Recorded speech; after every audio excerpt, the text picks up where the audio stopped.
Polda Metro Jaya telah menjadwalkan pemanggilan terhadap tersangka kasus tudingan ijazah palsu Presiden ke-7 RI, Joko Widodo, yang salah satunya adalah Rai Suryo. Pemanggilan perdana untuk Rai dijadwalkan pada Kamis, 13 November 2025. Kabid Humas Polda Metro Jaya, Kombes Budi Hermanto, menyebut bahwa surat panggilan sebagai tersangka sudah dikirimkan kepada yang bersangkutan. Selain Rai Suryo, sejumlah tersangka lain, termasuk Rismon dan Tifauzia, juga akan dipanggil untuk mengikuti proses hukum yang sedang berjalan. Kasus tudingan ijazah palsu ini melibatkan 8 orang tersangka yang terbagi menjadi 2 klaster. Klaster pertama terdiri dari 5 orang, yaitu S, KTR, MRF, RE, dan DHL.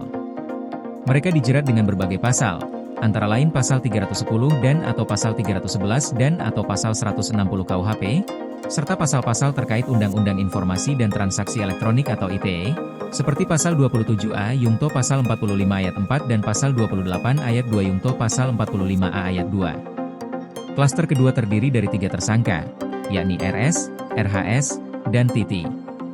Klaster kedua dikenai pasal 310 dan atau pasal 311 KUHP, serta pasal-pasal ITE lain, termasuk pasal 32 ayat 1 Yungto pasal 48 ayat 1, pasal 35 Yungto pasal 51 ayat 1, dan pasal 27A Yungto pasal 45 ayat 4. Pengaturan hukum ini menunjukkan bahwa kasus ini terkait dugaan pencemaran nama baik, informasi publik, dan dokumen elektronik yang dipertanggungjawabkan secara hukum. Rai Suryo telah memberikan tanggapan terkait statusnya sebagai tersangka. Ia menekankan bahwa status tersangka adalah bagian dari proses hukum, dan harus dihormati. Menurut Rai, status tersangka bukanlah akhir dari proses, melainkan tahapan awal sebelum kemungkinan menjadi terdakwa dan kemudian terpidana.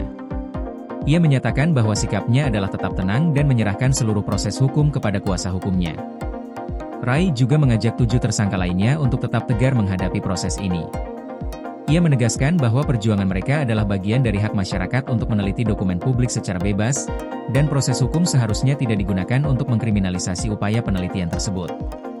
Sementara itu, Dr. Tifauzia Tiasuma, atau Dr. Tifa, juga telah memberikan responsnya. Tifa menyatakan bahwa ia menyerahkan seluruh proses hukum kepada Tuhan dan siap menghadapi prosedur hukum secara lahir dan batin. Ia menegaskan bahwa menghargai dan menghormati proses hukum adalah langkah penting agar semua prosedur berjalan transparan dan adil. Tifa menambahkan bahwa seluruh penanganan hukum diserahkan kepada tim kuasa hukumnya, dengan harapan proses ini akan berlangsung terang benderang dan kebenaran dapat terungkap. Kasus ini terus menjadi sorotan publik karena menyangkut tudingan terhadap Presiden Jokowi, dan memunculkan pro kontra di masyarakat. Beberapa pihak menekankan pentingnya menghormati proses hukum dan menunggu fakta yang jelas, sementara yang lain mengkritik tudingan tersebut dan menekankan pentingnya perlindungan terhadap hak penelitian dan kebebasan akademik.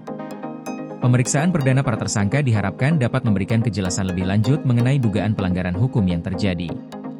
Proses hukum ini mencakup serangkaian tahapan, mulai dari pemanggilan, pemeriksaan, hingga potensi penetapan terdakwa dan persidangan. Semua pihak diimbau untuk tetap menghormati proses hukum, mengikuti prosedur yang berlaku, dan menunggu keputusan resmi dari aparat penegak hukum. Dengan demikian, kasus tudingan ijazah palsu ini masih dalam proses penyelidikan dan pemeriksaan mendalam.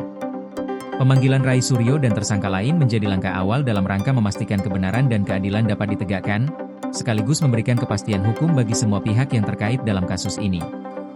Proses hukum yang transparan dan akuntabel menjadi kunci agar masyarakat dapat memahami tahapan yang dijalani, serta memastikan hak-hak setiap individu tetap terlindungi selama proses berlangsung. Koordinasi PLN dengan TNGL jelang Hari Kesaktian Pancasila, listrik terbangun, alam tetap lestari. Panen perdana garam Aceh. PLN hadirkan energi untuk UMKM di momen menyambut Hari Kesaktian Pancasila.